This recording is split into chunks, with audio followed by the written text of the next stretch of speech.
এখানে কি বলছে? এখানে প্লিজ। বলছে looking for one Asian word only. Honeybees, one word only.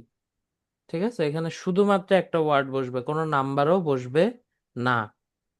Hmm. So এখানে কি হুম বলতেছে? হুম ঠিক। Birds called rainbow bee eaters eat only. ঠিক আছে, birds called rainbow bee eaters. তাহলে এই রেইনবো বি ইটার্স হচ্ছে একটা কি বলেন? কিওয়ার্ডস। হ্যাঁ, রেইনবো বি ইটার্স হচ্ছে একটা কিওয়ার্ড। এটার পরে আমাদের অ্যান্সারটা আসবে। Okay, and cuff up small bits of skeleton and other products in a pellet. Researchers go to the locations the bee eaters like to use for dash. এই bee eaters যে পাখিগুলা আছে লোকেশন। এইগুলা একটা লোকেশন